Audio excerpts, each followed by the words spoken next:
Pratama absen 8. Saya Muhammad Ahmad Saputra absen 12.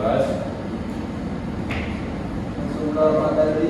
Materi pertama adalah pengertian perlakuan panas logam atau lebih dikenal dengan istilah thermal pada polimer adalah proses yang melibatkan pemanasan polimer pada suhu tertentu untuk meningkatkan sifat fisik dan mekaniknya tanpa merusak struktur dasar polimer tersebut. Perlakuan panas logam pada polimer adalah teknik yang efektif untuk meningkatkan performa material, membuatnya lebih kompetitif dalam berbagai aplikasi industri. Tujuannya adalah dari perlakuan panas pada polimer adalah untuk meningkatkan kristalinitas polimer sehingga sifat mekanisnya pun meningkat. Proses perlakuan panas pada polimer. Pemanasan polimer dipanaskan pada suhu tertentu untuk mencapai titik transisi di mana struktur molekul mulai berubah stabilisasi. Pada suhu ini polimer mengalami relaksasi, mengurangi tegangan internal dan memungkinkan perubahan struktural. Penahanan polimer mungkin ditahan pada suhu tertentu untuk waktu tertentu untuk memastikan modifikasi yang diinginkan terjadi. Pendinginan setelah penahanan polimer didinginkan secara terkendali untuk mencegah deformasi atau cacat.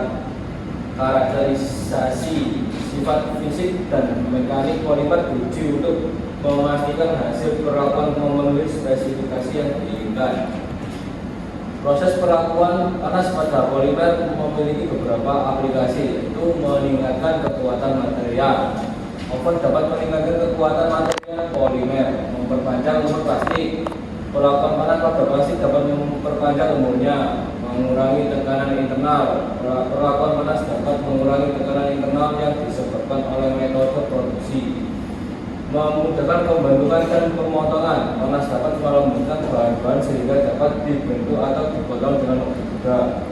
Meningkatkan kristalinitas. Pemanasan polimer dapat meningkatkan kristalinitas polimer dan dapat meningkatkan sifat mekanisnya. Untuk jenis-jenisnya, yang pertama polimer termoplastik yang artinya mudah dibentuk ulang dengan pemanasan seperti polietilena dan polipropilena.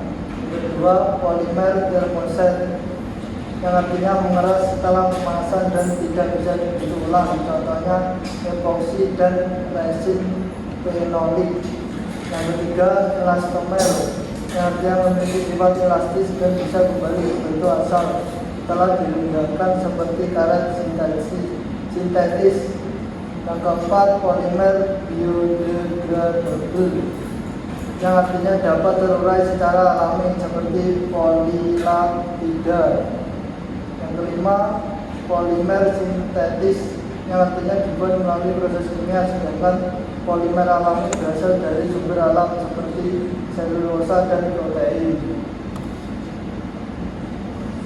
Kemudian untuk sifat-sifatnya, yang pertama sifat mekanik yang artinya kekuatan tarik, elastisitas dan ketahanan terhadap deformasi. Yang kedua, sifat termal, titik leles, stabilitas termal dan konduktivitas panas. Yang ketiga, sifat kimia yang artinya ketahanan terhadap bahan kimia, kelembapan dan degradasi. Yang keempat, sifat optik yang artinya transparansi, kemeruhan dan kemampuan menyerap atau memantulkan cahaya. Yang kelima, sifat permukaan yang artinya kekasaran, energi permukaan dan keterikatan dengan material lain. Kelebihan 1. Peningkatan sifat mekanik. Perlakuan panas dapat meningkatkan kekuatan ketahanan terhadap deformasi dan daya tahan terhadap beban. 2. Stabilitas dimensi. Mengurangi kemungkinan penyusutan atau perubahan bentuk setelah pemrosesan sehingga menjaga kualitas produk akhir. 3. Kebaikan ketahanan termal. Meningkatkan ketahanan terhadap suhu tinggi memungkinkan aplikasi di lingkungan ekstrim. 4. Modifikasi struktur. Perlakuan panas dapat mengubah struktur kristalin polimer yang dapat meningkatkan sifat tertentu seperti transparansi dan daya tahan. 5. Pengurangan keterpaduan.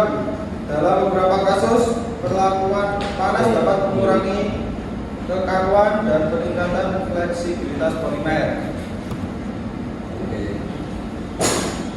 Kekurangan: 1. Biaya energi. Proses perlakuan panas memerlukan energi yang tinggi sehingga meningkatkan biaya produksi. 2. Risiko degradasi. Suhu tinggi dapat menyebabkan degradasi polimer yang mengurangi kualitas material. 3. Pengaruh pada sifat kimia. Perlakuan panas dapat mengubah sifat kimia polimer yang dapat mempengaruhi ketahanan terhadap bahan kimia. 4. Waktu proses. Perlakuan panas biasanya memerlukan waktu yang lebih lama dibanding dengan metode pemrosesan lainnya. 5. Keterbatasan pada jenis polimer. Tidak semua polimer cocok untuk perpaduan panas sehingga membatasi pilihan material. Sekian dari kelompok kami.